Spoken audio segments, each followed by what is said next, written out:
പണ്ട് ഒരാൾ രോഗിയായിരുന്നത് ഭക്ഷണമില്ലാത്തതിൻ്റെ പേരിലായിരുന്നു. നമ്മളുടെയൊക്കെ പഴയ തലമുറ പട്ടിണി കിടന്നിട്ടുണ്ട്. അതുകൊണ്ട് തന്നെ ഒരുപാട് രോഗങ്ങൾ അങ്ങനെ വന്നിട്ടുണ്ട്. രണ്ടാമത് വേണ്ടത്ര ചികിത്സ കിട്ടാത്തതിൻ്റെ പേരിലായിരുന്നു. പലപ്പോഴും രോഗം ഇന്നതാണെന്ന് കണ്ടെത്താനുള്ള ഒരു സാമ്പത്തിക സ്ഥിതി ഉണ്ടാവില്ല. ഉണ്ടായാൽ തന്നെ അത് ചികിത്സിക്കാനുള്ള അവസരം ഉണ്ടാവില്ല. ലൈംഗിക പ്രശ്നങ്ങൾ, കുട്ടികളില്ലാതെയാവുന്നത്. ചിലർക്ക് കുട്ടിയായിട്ടുണ്ടാവും, പക്ഷേ പിന്നീട് കുട്ടിയാവുണ്ടാവില്ല. അതല്ലെങ്കിൽ ലൈംഗിക സംതൃപ്തി കിട്ടാൻ പറ്റുന്നുണ്ടാവില്ല. എന്നിട്ട് വളരെ സങ്കടത്തോടെ പറയും, ഡോക്ടറെ പ്രവാസം തന്നതാണിത്. പലർക്കും അത് ഷുഗറിൻ്റെ കൂടെയാണ് കാണാറുള്ളത്. ചിലർക്ക് അത് ഈ ഷുഗർ ഒന്നും ഉണ്ടാവില്ല, എങ്കിൽ കൂടി ഇതൊരു തൃപ്തിയാവാൻ കഴിയാത്ത രൂപത്തിലുള്ള രോഗങ്ങൾ ഉണ്ടാവാറുണ്ട്. കോൺവോ ഹെൽത്തിന്റെ പുതിയൊരു വീഡിയോയിലേക്ക് എല്ലാവർക്കും സ്വാഗതം. ഇന്ന് നമ്മുടെ കൂടെ ഉള്ളത് ബാസിൽ സാറാണ്, ഡോക്ടർ ബാസിൽ ഹോമിയോപ്പതി പാണ്ടിക്കാട്. നമ്മുടെ നാട്ടിൽ ഒരുപാട് ആളുകൾ പ്രവാസികളാണ്. അവർ പ്രവാസ ജീവിതം കഴിഞ്ഞ് വരുന്ന സമയത്ത് അവർക്ക് ആകെ ബാക്കി ഉണ്ടാവുക തരുന്നത് ഒരുപാട് രോഗങ്ങളാണ്. നമ്മൾ ഇന്ന് ഇവിടെ ചർച്ച ചെയ്യുന്നത്, അല്ലെങ്കിൽ സാറ് സംസാരിക്കാൻ ആഗ്രഹിക്കുന്നത്, എങ്ങനെയാണ് നമ്മളൊരു പ്രവാസിയായി ജീവിക്കുന്ന സമയത്ത് എന്തൊക്കെ കാര്യങ്ങളാണ് നമ്മൾ ശ്രദ്ധിക്കേണ്ടതെന്നും നമ്മൾ ഈ പറഞ്ഞ ഒരുപാട് രോഗങ്ങൾ വരാതെ എങ്ങനെ തടയാം എന്നുള്ളതുമാണ്. അപ്പോൾ നേരിട്ട് നമ്മൾ സാറിലേക്ക് തന്നെ കടക്കാം. സാർ, എന്താണ് നമ്മൾ ഈ ഒരു വിഷയത്തെക്കുറിച്ച് സംസാരിക്കാനുള്ളത്? ഏറ്റവും ആദ്യം പറയാനുള്ളത്, മരുഭൂമിയെ മണലാരണ്യത്തെ മലർവാടിയാക്കി മാറ്റിയിട്ടുള്ള നമ്മളുടെ പ്രവാസി സഹോദരന്മാർ. നമുക്കറിയാം, ഖത്തർ വേൾഡ് കപ്പ് കഴിഞ്ഞു, അത് വിജയിച്ചു. ഇതിൻ്റെ പിന്നിലും ഒരുപാട് പ്രവാസി സുഹൃത്തുക്കളുടെ അധ്വാനമാണ്. ഈ അധ്വാനം തന്നെയാണ് നമ്മളുടെ നാടിനെ എത്ര വികസിപ്പിച്ചതും. ഇന്ന് ഈ കാണുന്ന വികസനമൊക്കെ ഇവിടെ ഉണ്ടായത് ഈ ഒരു പ്രവാസികൾ ഉയർത്ത് അധ്വാനിച്ചുണ്ടാക്കിയതാണ്. ഇത് മാത്രമല്ല, നമ്മുടെ നാട്ടിലൊരു പ്രശ്നത്തിൽ മുന്നിലുണ്ടാവുക, ഒരു സാമ്പത്തിക പ്രശ്നമാണെങ്കിൽ, അതല്ലെങ്കിൽ ഒരു കുട്ടിയുടെ കല്യാണം നടത്തേണ്ട വിഷയമാണെങ്കിൽ, അതല്ലെങ്കിൽ ഒരു പഠന വിഷയത്തിൽ സഹായിക്കാനാണെങ്കിലൊക്കെ ഉണ്ടാവുന്നത് പ്രവാസികളാണ്. ഇത്രയൊക്കെ നാടിന് വേണ്ടി സ്നേഹിക്കുന്ന ഈ പ്രവാസികൾക്ക് ദൗർഭാഗ്യവശാൽ അവർ തിരിച്ചു വരുമ്പോൾ രോഗികളായിട്ട് മാറുന്ന ഒരവസ്ഥയാണ്. പലരും മരണപ്പെട്ടിട്ടാണ് ഇങ്ങോട്ട് വരുന്നത്, അല്ലെങ്കിൽ വലിയ രോഗങ്ങൾ, ക്യാൻസർ, ഇനി ജോലി ചെയ്യാൻ കഴിയില്ല, അത്ര ദിവസമേ ബാക്കിയുള്ളൂ എന്ന് പറഞ്ഞിട്ടാണ് വരുന്നത് എന്നുള്ളൊരു യാഥാർത്ഥ്യമാണ്. ഈ സാഹചര്യത്തിൽ നമ്മളുടെ നാടിനെ നമ്മുടെ നാടാക്കി മാറ്റിയ നമ്മുടെ സഹോദരന്മാർക്ക്, ഞാനൊരു പ്രവാസിയുടെ മകനാണ്, അതുകൊണ്ട് തന്നെ എന്തെല്ലാം പ്രശ്നങ്ങളാണ് ഒരു പ്രവാസിക്ക് ഉണ്ടാവുക, ഒരു പ്രവാസിയുടെ മകൻ എന്തെല്ലാം സംഘർഷങ്ങളിലൂടെയാണ് പോവുക, ഒരു പ്രവാസി ഏതെല്ലാം സ്റ്റേജിൽ എന്തെല്ലാം പ്രതിസന്ധി നേരിടുമെന്ന് ജീവിതം കൊണ്ട് അനുഭവിച്ച ആളാണ്. അതുകൊണ്ട് എൻ്റെ പ്രവാസി സഹോദരന്മാർക്ക് ഞാൻ പഠിച്ചിട്ടുള്ള കാര്യങ്ങൾ ഉപകാരപ്രദമാവുന്ന രീതിയിൽ പറഞ്ഞു തന്നുകൊണ്ട് നാളെ നിങ്ങളാരും ഒരു രോഗിയാവാത്ത രീതിയിൽ ഉയർന്നു വരാനും ആരോഗ്യത്തോടെ നാട്ടിൽ പ്രവാസം കഴിഞ്ഞ് അവരുണ്ടാക്കിയതും അവർ നാടിനെ വളർത്തിയതും കണ്ട് ആസ്വദിച്ച് സന്തോഷകരമായിട്ടുള്ള ഒരു വിശ്രമ ജീവിതം ഉണ്ടാവത്തക്ക രീതിയിൽ ഇന്ന് നമുക്ക് കുറച്ച് കാര്യങ്ങൾ ചർച്ച ചെയ്യാം. അതിൽ ആദ്യമായിട്ട് ഇന്നത്തെ ചർച്ചയെ 4 ഹെഡിങ്ങിലൂടെ കൊണ്ടുപോകുന്നതായിരിക്കും ബുദ്ധി. 1, എന്തുകൊണ്ടാണ് രോഗങ്ങൾ ഉണ്ടാവുന്നത്. 2, ഇതിനെ എങ്ങനെ തടയാം. 3, ഇത് വന്നു കഴിഞ്ഞാൽ എന്താണ് ശ്രദ്ധിക്കേണ്ടത്. 4, ഇതിപ്പോൾ ഇങ്ങനെ വരുന്നുണ്ട്, എപ്പോഴൊക്കെയാണ് അതിനെ ഗൗരവമായി കാണേണ്ടത്, എപ്പോഴൊക്കെയാണ് അതിനെ സിമ്പിളായിട്ട് കാണേണ്ടത് എന്ന് ഭക്ഷണത്തിലൂടെയും വ്യായാമത്തിലൂടെയും ജീവിതശൈലിയുടെയും ഉള്ള കാര്യത്തിൽ ഒരു പ്രവാസിയുടെ ജീവിതത്തെ പറ്റിയിട്ട് നമുക്ക് ചർച്ച ചെയ്യാം. അപ്പോൾ അങ്ങനെയാണെങ്കിൽ ഈ പ്രവാസി സുഹൃത്തുക്കൾക്ക് ഉണ്ടാകുന്ന രോഗങ്ങൾ അപ്പോൾ എന്തൊക്കെയാണ്? കേരളത്തിൻ്റെ സാമ്പത്തിക പുരോഗതി പറയുമ്പോൾ നമ്മൾ പറയാറുണ്ട്, പ്രവാസത്തിന് മുൻപും ഗൾഫ് കുടിയേറ്റത്തിന് ശേഷവും എന്ന് പറഞ്ഞിട്ട്.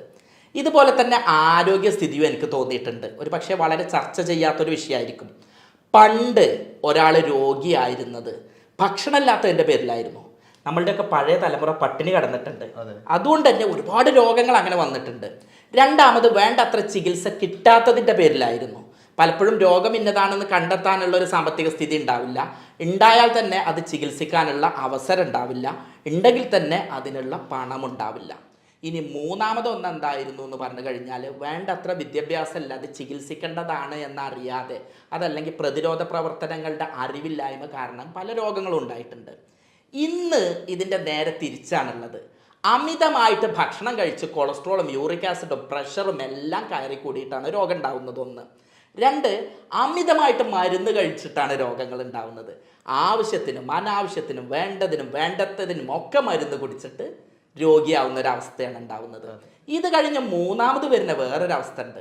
നമ്മൾ നേരത്തെ പറഞ്ഞു, പണ്ട് രോഗം എന്താണെന്നോ അറിയായിട്ടും പ്രതിരോധം ഇല്ലായിട്ടും ഒക്കെയാണ്. ഇത് നേരെ തിരിച്ച്, അമിതമായിട്ട് രോഗത്തിനെ പേടിച്ച് അമിതമായിട്ട് എല്ലാ ടെസ്റ്റും അതും ഇതുമൊക്കെ ചെയ്ത് ആകെ സ്ട്രെസ്സായിട്ട് വരുന്ന തരത്തിലുള്ള രോഗമാണ് ഉണ്ടാവുന്നത്. ഇതേ തരത്തിലാണ് പൊതുവെ രോഗമായി വരുന്നതായിട്ട് കണ്ടിട്ടുള്ളത്. ഇതുപോലെ തന്നെ മാറിയ ജീവിതശൈലി ഒരു വലിയ ഘടകമാണ്. അമിതമായ മാനസിക സംഘർഷം വലിയൊരു ഘടകമാണ്.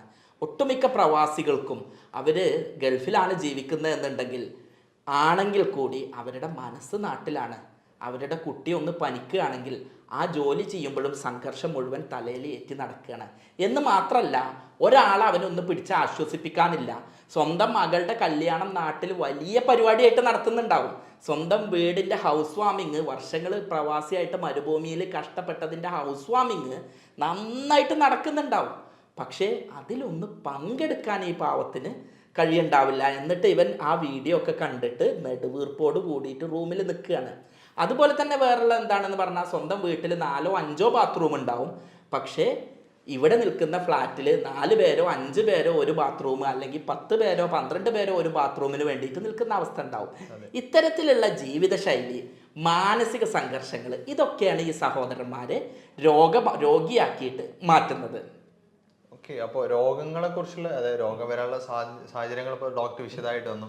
പക്ഷെ ഇവർ ഈ ഒരു സാഹചര്യങ്ങളൊക്കെ അവരെ ഏത് തലത്തിലുള്ള രോഗത്തിലേക്കാണ് അവർ എത്തിക്കുന്നത്? തീർച്ചയായും ഞാൻ കൂടുതലായിട്ട് പ്രവാസികളിൽ കണ്ടിട്ടുള്ളത് ജീവിതശൈലി രോഗങ്ങളാണ്.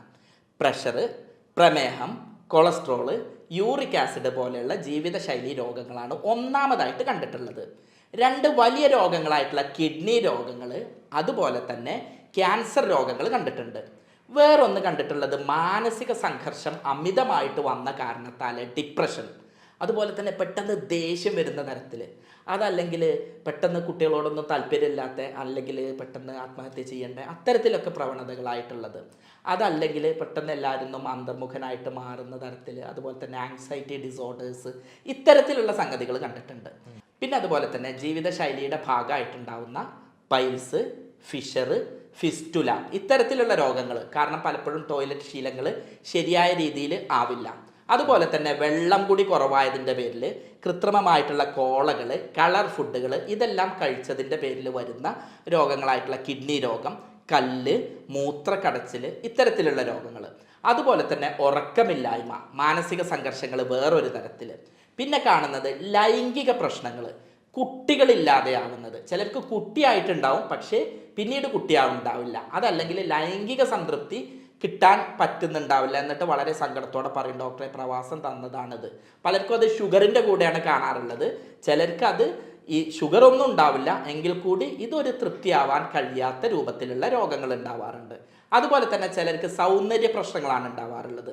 മുടി കൊഴിയാം. കാരണം എന്താണെന്ന് പറഞ്ഞാൽ അവിടുത്തെ ക്ലോറിനേറ്റഡ് ആയിട്ടുള്ള വാട്ടറിൻ്റെ, അതുപോലെ തന്നെ സ്ട്രെസ്സിൻ്റെ കാരണം കൊണ്ട് മുടി കൊഴിയുന്ന അസുഖം, പലർക്കും വയറ് ചാടുന്ന രൂപത്തിലുള്ള അസുഖങ്ങൾ കാണാറുണ്ട്.